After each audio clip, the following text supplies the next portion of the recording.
this important message with us, because I believe just as it was in your case back in the days, there are some of us or some of our brothers that just arrived in this country today that may be going through that situation that you had more than 10 years ago.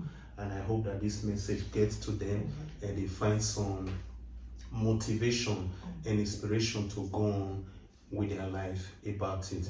Obinna said it's not just about positive thinking, but being focused as well. Those are some of the ingredients that with which he managed to go through difficult time in his life. Thanks again for sharing. I really appreciate. Then your experience in Italy has been, I would describe it as awesome, because it's a bittersweet experience. That's the best way I would be able to describe it, because you rightly said it was difficult, but to me you seem to be very grateful about it as well, because you said again that over time things begin to unfold in a positive way and the rest. So I will therefore ask, being a Nigerian living in Italy, what has been that cultural shock for you? What has been that thing that like, wow, now Italy I really do.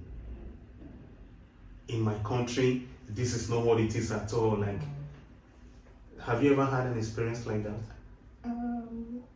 Yes, actually, in some cases, when back home in Nigeria, there were things that were unheard of, but when I came here, it's just as if it is the norm. For instance, when I got here in Nigeria, we hardly see women smoke. Yes, it's not a common occurrence. It's not a common occurrence at all. But when I came here for the first time, I was shocked. What is happening? Is that how they behave here? I questioned my uncle that brought me. I said, is that how people behave here? He said, remove your eye from that side. We are laughing, but just telling me this now, I never thought about it. I saw it, I was shocked, seriously shocked. But on the positive sense, when I came here, I saw that the country has an organized system in every aspect. Is it the transportation aspect?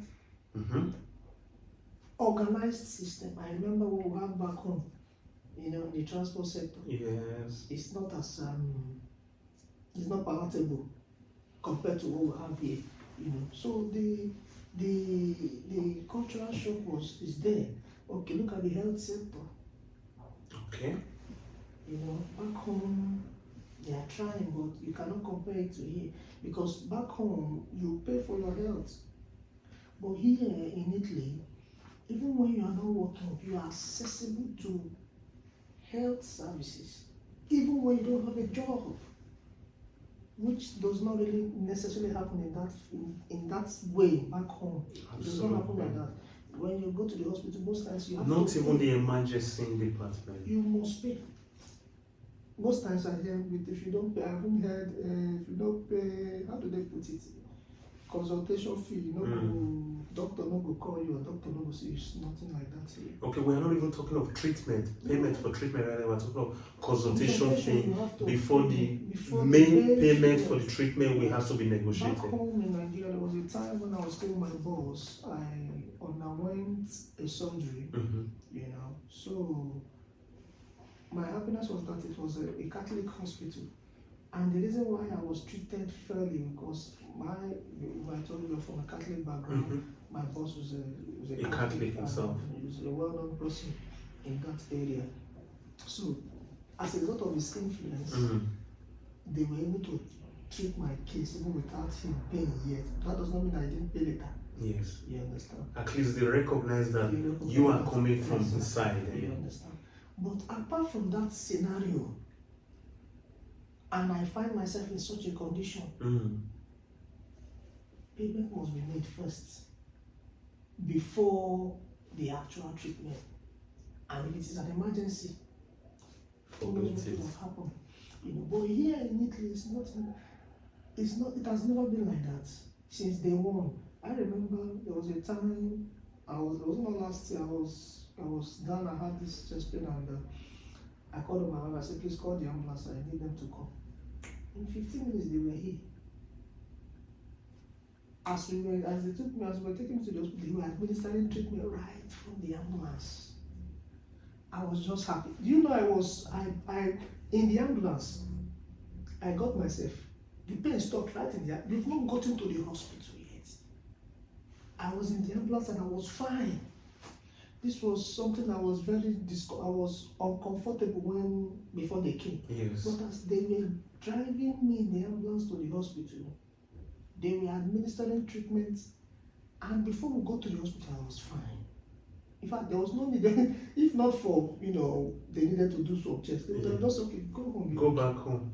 If it had depended on you, would have been. Yeah, I'm not saying I don't Let's go back. You understand? So these are the cultural shock. The system is organized.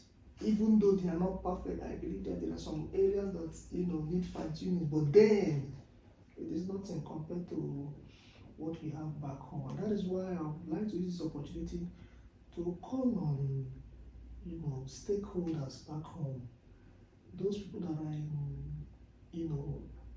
in offices where they can speak and something will be done. Yes. To look into these issues, because there are lots of people that cannot really afford proper health care. They should look into these issues. The money in the government is there to make provisions for people, even in the grassroots level.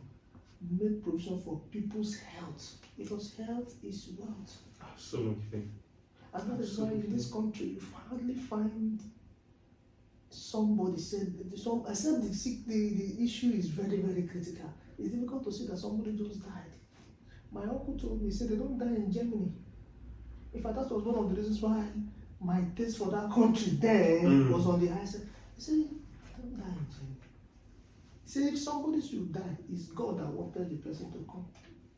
Not necessarily for a minor sickness or something like that. You understand? So I will use this opportunity to say, let the government, stakeholders, people in power, people in places of authority should look into this thing first. Let them not tackle, they might not be able to tackle everything. But this health issue, back home.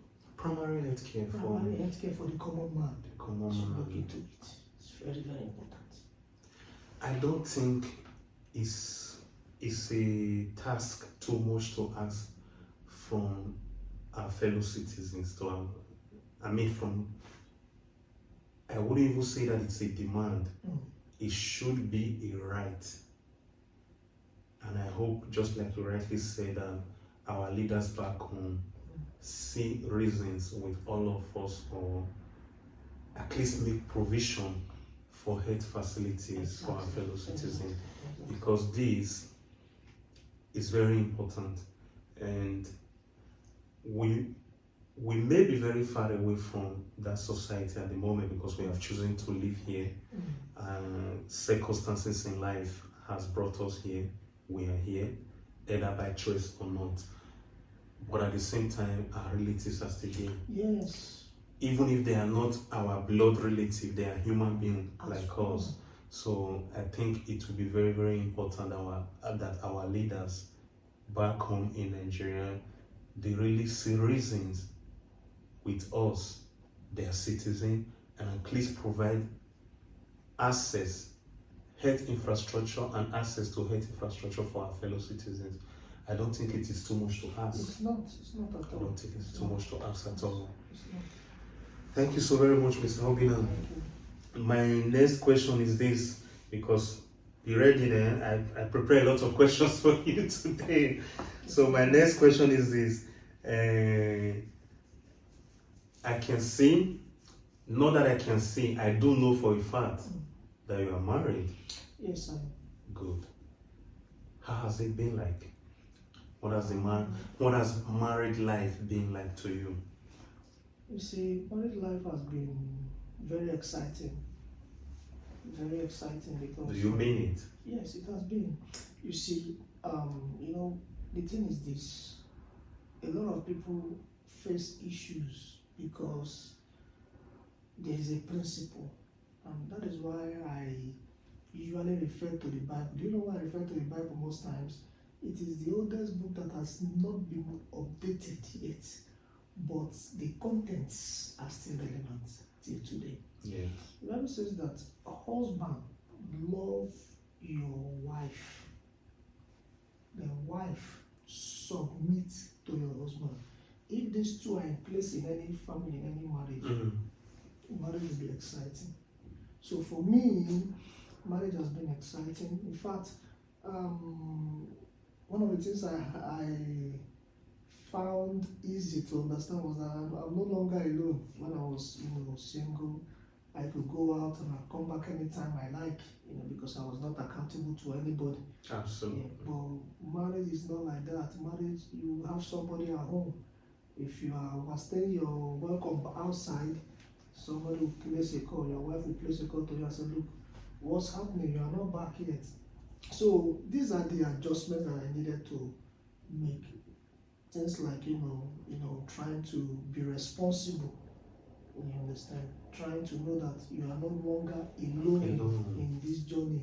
Unlike when you were alone, you could come back, you can decide to even decide not to come back. Decide not to come back. There were several times, because I needed to go to church the following day on a Saturday, I might just spend the night in a brother's house so that we could all go to church from his place the following day.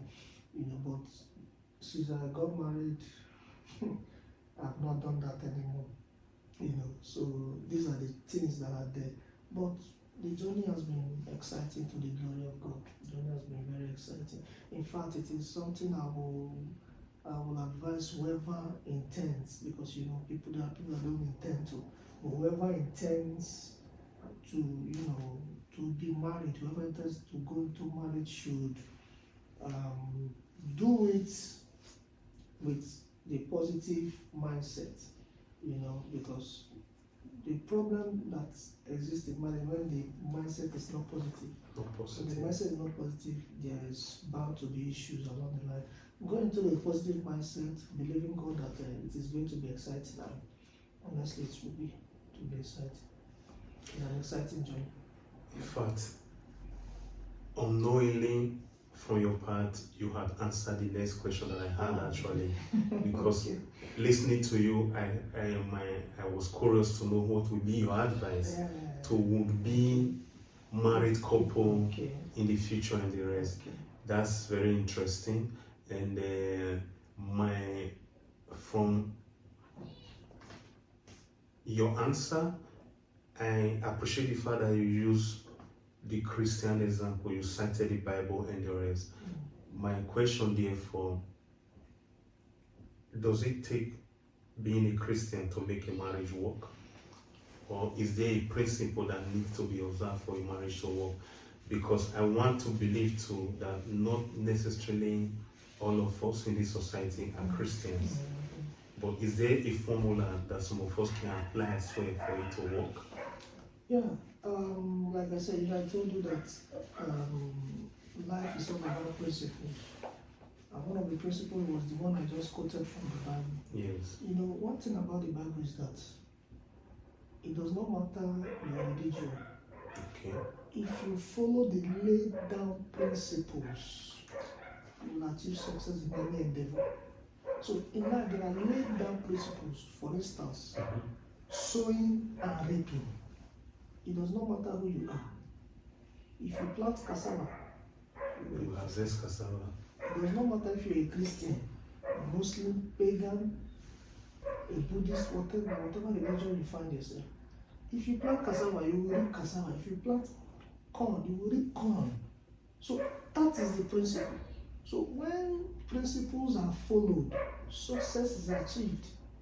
The problem that people have is that they don't follow people. They want to achieve success. It's not done. And it is foolishness to be doing a particular thing and expect different results. Yes. According to Einstein. Yes. Principles are laid down rules for life. So it must be that you are following principles to achieve success. If you are following principles, you will achieve any success, any kind of success in any endeavor. Another thing is that there are people that have gone ahead of you. Whatever it is that you want to become in life, somebody has been there before. Somebody is already there. You want to be a president of this country. There's somebody that is the president of this country. The country even have founding fathers. Yes. So everything you want to do, there are people that have gone ahead of you and they have been successful in that field. Mm-hmm. Wisdom demands that you look for such people. They're everywhere in the society. Look for them, get their materials on the subject matter that you're interested in. Yes. And then go through it. Not just going through it, following their footsteps in that area, you will achieve the success they achieved. And moreover, you don't necessarily need to meet them one-on-one because most of them are highly placed. You might not be able to meet them, but their materials are available in different subject matter. You just look for the one that is, accessible to you in the subject matter that you are looking for. And model your life towards it. That's just it. So principles and mentorship, they are guidelines for success. For success. In any given area. This is unbelievable. There are some things that we might just believe that we know about, but the truth of the matter is that we don't know. We are not deep in it.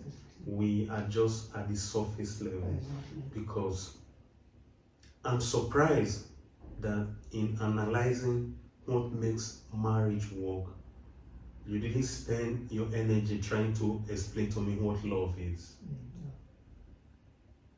But when I hear most people these days, it's all about love yourself, love yourself. There's a certain degree of selfishness out there in the world today.